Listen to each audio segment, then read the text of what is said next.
Ladies and gentlemen, welcome back to another episode of Toffee TV USA. We are coming to you on Christmas Eve, so Merry Christmas to all of you Blues out there. Hope you are enjoying this time with friends and family as best you can in what has been a tumultuous year for both Everton and for everyone living in the world, basically. We missed last week's episode, took a little break, but we are back on Christmas Eve to talk a little bit about Carlo Ancelotti. We, of course, have a lot to celebrate. But in looking back, it's been, I think I have a lot to be thankful for despite all of the difficulties we've been through. I made my first trip to Goodison this year. It's been great.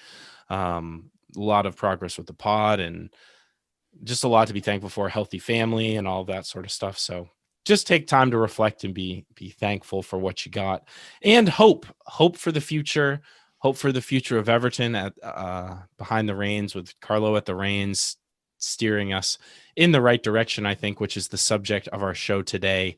It's just past the 1-year anniversary of Carlo Ancelotti taking over as manager, which feels like probably a decade ago, Ryan, no? Yeah, it really does. I mean, wow, if you think about it, there's been a lot, it just never, there's always so much drama here at Everton. And it's kind of nice that I feel like maybe things are settling into there's some fixed variables now, to be very analytical about it, which how could I not be, right? I mean, that's apparently my calling card. I don't watch the games. I just study it in spreadsheets at this point. But no, I think, and in honor of that, I think it's worth revisiting. It's also the 1-year anniversary approximately of our inspiration for the Golden Ogden Award, or otherwise known to Americans as the Skip Bayless Award, a reminder of Mark Ogden's wonderful diatribe last December about Carlo Ancelotti. Obviously, we know the article where he said basically Everton's not good enough. We can't get Carlo Ancelotti. What are we thinking? How naive of us. But then he followed it up with this gem on the 27th, and I thought it was worth revisiting. His quote: "Not a fan of Moyes, but over 6 months, think he'd be a better bet than Ancelotti. Let's see." Well, we have seen, and I think it's pretty safe to say that all Evertonians are very thankful and appreciative and are celebrating the fact that Carlo Magnifico, Carlo Fantastico is at the wheel at Everton Football Club. And I think that bodes great things for the future. So the theme of this episode is to celebrate Carlo Ancelotti, but really take a harder look at the impacts that he's made both tangibly and intangibly to the club. I want to talk a little bit about mentality. I think he's made an impact there. Transfers, personnel. I think there's maybe some mythology that's probably worth exploring. The tactical differences, especially from the predecessor manager, and overall performance. James, let's kick it off with the mentality, because I think it's hard to ignore the impact that Carlo has made on the club and the players.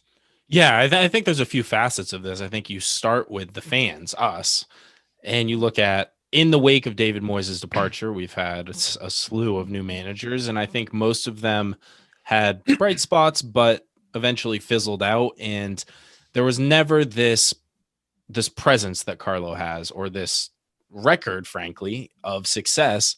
And so there was this inevitable trend of anytime things weren't going quite so well, you'd start to second guess, you'd start to question the decisions being made. And though we do some of that on the show with Carlo and over the course of individual matches and on the American Toffee podcast, I still think that at the end of the day, he commands the kind of respect that very few in the game can. And I think that translates to the fans. No one's pointing fingers at Carlo, really. There was a kind of, you might say, oh, he got it wrong here or there, but no one's saying there's a systemic problem at Everton and that Carlo needs to leave. No one with a rational brain, at least. Furthermore, the players, I think the same thing happens when you're under a Marco Silva, who's a younger manager, really nice guy by all accounts and really professional. But some of the advice and the coaching that he may have tried to impart on the players may not have landed with the same gravity that it has, or it does, with someone like Carlo Ancelotti. So I think that's really important. And then you look at, again, it's just the fact that we are now rock solid from a managerial standpoint. I think there's changes that need to be made, but I think most fans are kind of buckling in for the long haul and recognize finally that these sort of things take time. It's a massive difference, no question. And the thing is, I had a soft spot for Marco because I loved his analytical, tactical approach to the game. You know what I mean? I really liked how he played, and we'll get into the tactics in a second. And I do think people liked him, but ultimately he was complicated. He's by all accounts a very complex individual. And Carlo seems to have simplified things a little bit and made it a little bit easier for players, albeit I would argue his systems and his adaptability are somewhat unique and difficult. It's going to take time. But I think a very interesting approach is the difference in the impact of the managers on personnel decisions. So I'm not going to get into this whole mythology that there's a Carlo buy versus a Brands buy. I think that is absolutely absurd, and I'll say it forever, because they have different jobs. And ultimately, I have to admit, when Carlo was first announced as a series candidate, I had some initial apprehensions. I thought, oh man, this guy is used to working with big time senior players, leaders on the field, which we didn't have many of. And I was very concerned that, so I'm a firm believer, and I think you are too, a club like Everton that does not quite have the buying power of the other clubs. I mean, part of that, you need to get into Europe and do some other things to achieve greater revenue, commercial revenue, all sorts of other things. One of the ways that teams like that can compete is by a little bit younger players, still for the first team, whether it's a Dean or a Richarlison that's maybe slightly undervalued, knowing that they're going to improve, or you can get the best out of him. Maybe the circumstances they were in did not, and they would grow in value. And again, as we said 100 times in the pod, it's not just for sell on value too, please. But sell on value is also illustrative of increased performance. The bottom line is we don't have the revenues to just go out and buy world-class players. And I was concerned that maybe that would be problematic. We can't afford to compete that way. You know, we would not have enough depth or whatnot. So I did a pretty hard look at Toffee analysis, wrote an article on Carlo Ancelotti, and to me, it showed a lot of interesting things to me. And I don't think necessarily there's a predilection one way or the other. But one thing I will say that's very interesting with Carlo is I think the difference between him and Marco is Carlo has always worked under a sporting director. And I think a guy that's that mature, that's seen that many different types of teams and had those kinds of experiences, who's fairly adaptable. Frankly, Carlo, I think, is just a better reader of the game. And I think he's also, in turn, a better reader of what his team needs and the types of players he has and the evaluation. And I think that downstream is going to be much more beneficial to a guy like Marcel Brands, whose really job is to take the needs given to him by the head coach and find the right players for him. Not to mention Carlo's ability to attract players of greater stature opens up markets that wasn't there before. But it is interesting. I mean, you look at Carlo, and I think one of the reasons he seems very happy working under Marcel Brands is, my God, James, look at the sporting directors he's worked under. It's almost like a list of repressive regimes, is it not? Yeah, a list of megalomaniacs, just some guys who stand out. I mean, you look at Roman Abramovich as his time at Chelsea, not exactly known as a guy who taking a whole lot of opinions from his staff on how things should be run. And you went into De Laurentiis at Napoli, but there's some other ones that maybe aren't as obvious to people that you did some in-depth research on and spoke about in that article. And I think it's helpful to recap it here. Yeah, I think Luciano Moschi is interesting at Juventus. I mean, he had such a reputation as a transfer guru. There's no way Carlo was going to mess with him. Carlo at Parma was a little different. You know, it's more of an up-and-coming team and stuff. And also, a lot of these teams he took over were not already world-class, so he did improve them. At Milan, I mean, where Carlo stood and stayed for a long time, Berlusconi is a pretty legendary and infamous character. He was, dominating transfer policy as well as everything else in that club. But Carlo is a very understanding guy and diplomatic guy and stayed with him for a while. I think Abramovich and Frank Armisen was his sporting director.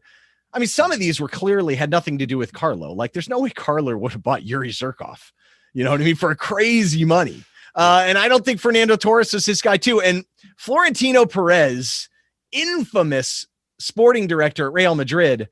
I mean, look, Carlo did not necessarily want Gareth Bale. And I think it's very interesting how Carlo used guys like James, ironically playing him most as a 10 in a 4-3-3. But look at this. And then Uli Hoeneß at Bayern Munich. I mean, I think that's the one where, I mean, him losing the dressing room was really, the cards are stacked against him. He even admitted in his books, he basically said, I didn't know how to play them other than Pep's setup. I mean, you have a guy like Muller who's a very unique player. Where are you going to play? He has to be almost in that free role on the right side. So I think all of those guys are very dominating, very domineering guys. It is their club. And I think Brands is a little different. I mean, he's a little more accommodating and stuff. And I think that's so let's look at the argument between old and youth. So it's very easy to look at this past transfer window and say, Carlo's only interested in old people, but do we think maybe there was a different reason for why they invested in maybe mature players that maybe had some leadership qualities? What are your thoughts on this? Yeah, I think the leadership quality is definitely a big thing. I mean, anytime you have, and Carlos spoke about this in his book when he went to PSG and he came in, and you have to, at a club like that, at the time PSG didn't have the, like, I guess, recent history that they do. They had good young players too, but they didn't necessarily have a slew of experienced guys that were proven winners.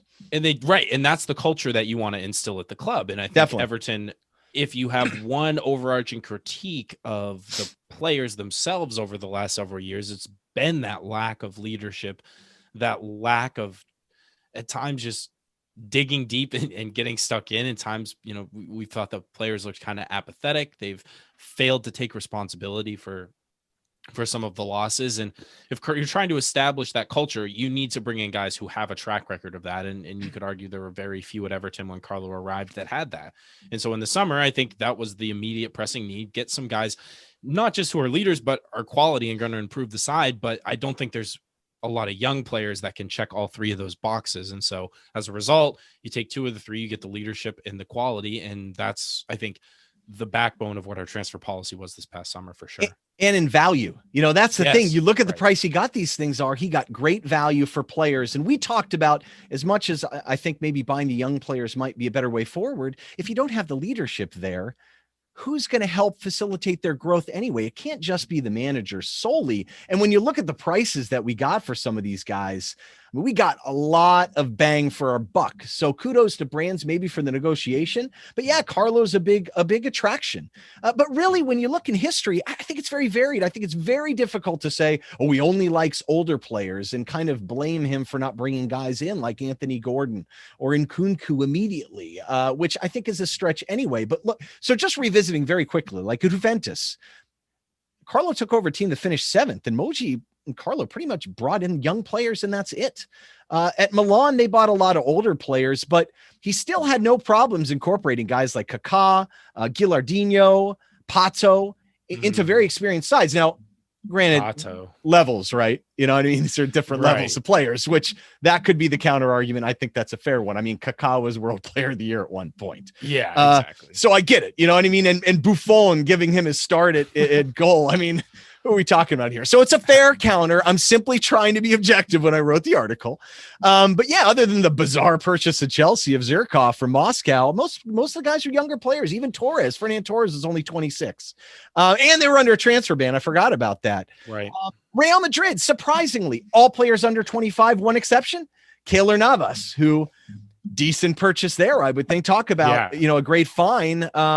I guess Chicharito was there in a loan deal. Don't even get me started on that guy. LA Galaxy, thanks you. My God. But yeah, and Bayern, tons of young players, really, with the exception of Mats Hummels. So, Napoli is a little more interesting. They bring in guys like Irving Lozano and Manolas and Meret, but it was kind of a mix. So anyway, all I'm trying to say is, looking back on that, I understand the idea that, Carlo only works with experienced players, but I'm sorry, the transfer business, even if he wasn't a huge impact on it and it was under sporting directors, he clearly has shown at least some deference either to sporting directors in the way they buy, or at least a willingness to give some young players a chance. So I don't think it's that one-sided. And I think it'd be better to consider the individual circumstance, the argument of a Bernard versus an Anthony Gordon, and their past performance too. Last night, Bernard probably didn't shower himself in glory, and maybe we'll see Gordon as a result. I know. I don't want to bring it up. For those of you who haven't listened to the American Toffee podcast, James and I went on a bit of a rant last night. I don't know if I feel any better. I will say one thing, though, that's very important is the difference between Marco Silva, I think tactically, who is very system-oriented or very kind of restrictive, versus Carlo Ancelotti, who's known for adaptation. Clearly, that is a big difference in terms of personnel and transfer business, is it not? And I think that's where Carlo Ancelotti differs from a lot of quote unquote maybe superstar modern managers, or and new, that he, new ones, modern guys. There are a yeah, lot of systems out there, right? there's guys who are almost religiously obsessed with their one system Yeah. and trying to get the players to play that system constantly, regardless of the opposition, and basically just dominate opponents that way. But Carlo has said, and he's on record, that that is not a philosophy that he subscribes to. He's very much win the way you need, win with what you have. Don't try to put a square peg into a round hole, so to speak. You can take the guys you have and you can be flexible and based on injuries and all these sorts of things. And it makes you much more resilient to the types of situations Everton have been faced with. When you have 3 of your 4 best players that are out injured, you can then adapt and change, and you're not trying to plug guys into Luka Dean's role specifically and expect the same kind of output. You can then change the definition of what you want your left back to do in general. And we've seen that with Ben Godfrey. And that makes you much more difficult to beat and much more difficult to predict as well, which I think is a huge advantage for Everton under Carlo for sure. But conversely, you have to buy some different players. I mean, Right. that's the key. I mean, under Marco, he was slating people into either his 4-3-3 with kind of the sitting defensive mid, which, I mean, Marcel Brandt's bought in JPG and just never was healthy. Still barely hasn't been. Or that 4-2-3-1. I mean, the thing about Marco is he was so restrictive, and much like a lot of counter pressing and pressure oriented coaches. I mean, remember watching Bernard play in the left side where he's very comfortable. He's comfortable playing in the half space, and people were crying for him to play more centrally. I don't think he's really a central player, but certainly when the ball's on the off wing, he should drift central. The thing is, did you ever see him cross the midpoint of the field? Never. I mean, did you ever see Marco adapt and really play overloads and really attack teams that bunkered in? I mean, he was very good at dealing with better teams and packing in and kind of grounding out results. But I think ultimately that lack of flexibility did him in. I mean, what's the point of buying creative players if you aren't going to allow them to express themselves? And while there's merit in systems, boy, you've got to be really darn good at playing those systems. I think about what Ralph's doing at Southampton. His system is very distinct. There's a reason why they've been so successful this year. Have they had a single major injury? Ings for a couple matches.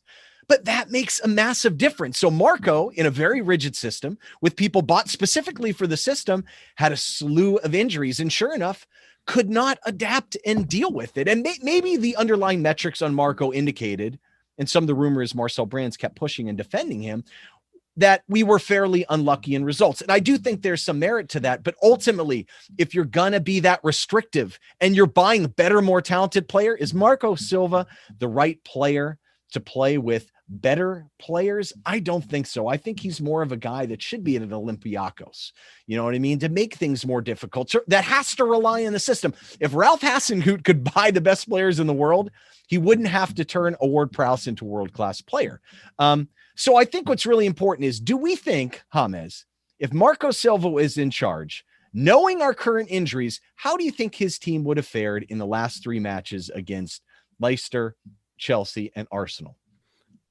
It would have been bad. I mean, having done the pod now for a long time and covered extensively like the Marco Silva match after match, it was like Groundhog Day. Like we would just continuously be beat the same way. And it didn't really seem like he had any intent of trying to switch things up, do something different to try to change course. And so I don't think that with the slew of injuries that we have now, Marco would have been able to find a creative way to win. I think he would have tried to maybe try to do like a like for like switch, and it would have made us just similar but worse product on the pitch than we had seen previously. And I also don't think that he showed any way to kind of correct course.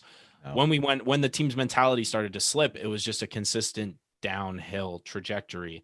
And and that's ultimately what did him in, was the inability to reverse and take a step back and say, okay, what are we even doing here? Do we need to maybe change up the formation, change up the positions? And it ended with him being sacked, as we all know now. Do something, Marco. Yes. Yeah, I mean, every time, his subs, he did not have a great grasp of the in-game management. His subs were never necessarily effective, The rarely. subs, Ryan. The I know subs. they're very frustrating. So it is interesting. You can look at the underlying performance metrics and say he probably was better and he was unlucky, and certainly injuries contributed to that. But conversely, now, and Patty Boylan and Greg O'Keefe put out, I think, a really interesting article on Carlo. Really By the way, I'm going to plug Patty's article last night on the Man U match. It was excellent. He had a very nice combination of tactical and personal type stuff. I love Patty. He writes really, really well and interesting stuff. But him and Greg, their quote, I think is really good, talking about the on-field performance. In that time, since Carlo's been here, he has tasted victory in 19 of his 38 games in charge across all competitions, a win rate of 50%, while only 5 Premier League sides can boast a better points total since his arrival. So that's impressive in and of itself. But thinking about the personnel he's had. So last year, well documented, Everton far and away had the worst injuries in the entire league. The most major injuries. I mean, you've seen the graphic that I put out there. I mean, it's ludicrous. It's almost comical and hard to believe, really. And last night we saw just the lack of defensive midfielders. When you got 3 out of your 4 out, it makes it very difficult to do much tactically. But a lot of his success right now has been with almost the same guys. I mean, sure, when James and Alan and Decore have all been available, I mean, you've seen, how relatively well we've performed. But Carlo's getting a lot more out of players that guys like Marco could not. So I think it's very interesting, though, to look at the team he took over. His first match in charge was Boxing Day. Last year against Burnley in a 1-0 win off Dominic Calvert-Lewin header, if I recall. So let's look at that starting lineup. So you've got Pickford, same guys. You've got Coleman, Yerry Mina, Mason Holgate, all guys he inherited. And then you had Sidibe, Gylfi, Fabian Delph, who he doesn't even have available. Dean doesn't have available. Bernard, who he has available, who was forced to start basically for lack of people. Richarlison and Dominic Calvert-Lewin. So now he has Allen, he has Decore, but he doesn't really have those guys. And Moise Keane off the bench last year, he doesn't have a Moise Keane to come on that could, could we have used that step over and blast into the corner that he had? Please, yes. Was... He's the perfect type of guy that you would want off the bench. Leighton Baines was there last year too. He allows you to almost play the same way. And we don't have that. So as a result, Carlo has used someone like Ben Godfrey very intelligently, even though he was bought primarily to slip in eventually and be center back. He doesn't have Theo Walcott even anymore, which is fine, big deal. But the point is he has some key personnel that are different and unique that have helped us so far. But look at what he's done in the absence of a lot of these guys. How can that not make us feel good and optimistic somewhat into the new year? Yeah, 100%. I mean, the guys that are here last season, a lot of people were asking questions about a guy like Michael Keane. Look at him this season. He's been, I think, our most consistently good player all season long. The guys that started that, Fabian Delph, who was brought in and has barely played because he's just been injured, and the injuries are what they are, but he's getting now the best. And Calvert-Lewin is like the golden poster child of the Carlo Ancelotti philosophy, changing the way that he plays, still getting the good pieces of Calvert-Lewin's game that we've seen in his long run in the first team now, but also adding the biggest missing component which was consistent goal scoring. And you see that from the system. And the adaptability, even guys like Gylfi Sigurdsson, who many fans would have been happy to see leave in the summer, I think we're both probably in that camp. He's getting a tune out of him at least the last 4 games when he's needed. And he's not going to be needed every single game when we're fully healthy. But the important thing is that he's able to be utilized in an effective way when he's in there. Still not up to the quality that I think we all expect and perhaps demand, but he does a job, and you can see the things that he contributes, which we've known since he joined Everton, but that had gone missing for such a long time. And now we're kind of seeing a little bit of it return. I'm just looking forward to the injuries. Luka Dean looks like he's coming back, which would be absolutely huge. And a couple more additions, and we're very close to returning to that starting 11 that went on the tear at the beginning of the season. So again, no pointing fingers at Carlo. I think he's done an exemplary job, and under some really difficult challenges that he's faced, he's met them all. And for the most part, I don't think any fans can have very many complaints going into 2021. No, and we can pick and choose off certain tactical setups that we didn't like. The first match against Man Yeah. U, I know you and I were pretty frustrated about. Our performance against Southampton seemed to play right into them. And the Christmas tree experiment with Andre and Gylfi up top was probably not the best move. But he is learning and adapting. And ultimately, you start to wonder a little bit, especially after Gylfi admitted in a post-match interview how much time they spent working on defensive shape, that maybe it wasn't Carlo. Maybe the guys were not following instructions very well. And I'll tell you, and another feather in his cap is David Ancelotti. Clearly is sharp as attack and seems like a wonderful foil in kind of a son dad way to, be able to tell his dad, like, what are you doing? It's kind of a special relationship. And most importantly too, Carlo seems to really reflect the values that we all cherish and some of the reasons why we're attracted to this club to begin with. And that's, he resonates with the fans and seems very happy. God knows we've heard enough about Crosby. Are there statues? Are there statues in Crosby? There's a beach. Yeah, it's really nice. And, he's a lovely guy, and I think he represents the club well. That being said, I did want to plug at least what we think is going to be fitting for our next episode. We know the January transfer window is not too far around. It's nice to talk about Carlo's impact and generalities on performance, but we're going to try and get in a little more detail into the current performance and talk about what we need as a club. And so stay tuned for that next week on Toffee TV USA. But I will say this, I'd like to close in our American and actually worldwide tradition, on a little bit of a Christmas question. So, Hummus, if you could have one Everton-oriented Christmas gift to magically appear under the tree tomorrow, and only tomorrow, we don't open Christmas gifts on Christmas Eve. Darn it. Speak for yourself. We don't. No, I'm just kidding. I don't care if people do that. That was a Williams family household rule. I swear to God. It's like the one time we were strict the whole year. Come on. What would be the one thing if you could have one Everton gift appear, fall down the chimney, poof, at Finch Farm, magic? Hummus. My choice, I think, and this is looking ahead a little bit, this isn't an immediate gift. Got it.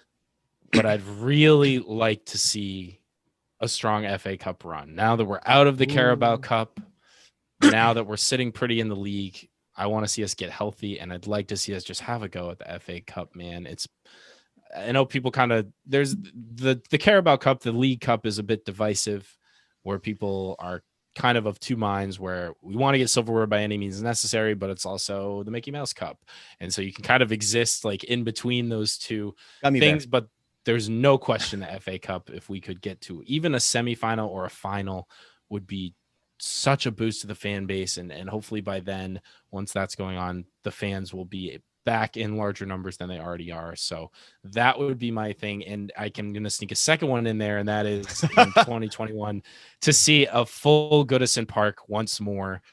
I think, the days are numbered before we move to the new stadium, and there's nothing like Goodison Park when it's roaring behind the team. And the 2,000 fans the last several matches have done a great job, but there's no substitute for that full audience. So that's going to be my Christmas wish. Ryan, how about you? God, the Goodison Roar, that would be lovely. I can't wait to get back over there and experience that again. What a special place. For me, immediate gift, a healthy JPG. It's the only thing I could think of before the window that might make a difference. Do I think he magically is going to appear down the chimney? Poof. Santa hat ready to go and play 90 minutes. And I think alternatively, Carlo may want to look at moving someone like Ben Godfrey into defensive mid, because Andre and Tom Davies are not the solution.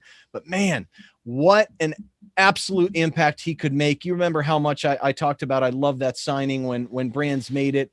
I think he is a really talented guy, could protect our back line so well, would give us so much more versatility and dynamic ability to change the game. It could allow Decore and Allen to play higher. That is my Christmas gift. Bring them on down, Santa, please. Help Santa. Everton out. Please, dear God. I don't think I've been that bad this year. My wife and kids may disagree. But, that's what my wish is. But on that note, I personally want to wish everyone out there, all our listeners and every Everton fan out there, a Merry Christmas, a Happy Holidays. James, you want to give your wishes and send us out here? I think that's it for this week. Yes, Merry Christmas to all the Blues out there. If you're celebrating, thank you again for checking us out. if you enjoyed this show, definitely subscribe to Toffee TV. Check out what else they got going on. As I'm sure you all know, subscribe to the channel, subscribe to us, follow the USA Toffee Pod. You can find all of our stuff at linktr.ee/USA Toffee Pod. And otherwise, I hope you, as Ryan said, imbibe in some drinks, perhaps enjoy some good food, and be with your family if you can, or connect with them. Give them a call if you're not able to be with them in person. Definitely. It's that time of year to reflect and enjoy. And last but not least, I hope all the Liverpool fans out there get coal in their stocking. Well, they will automatically by definition. I mean, there's no way.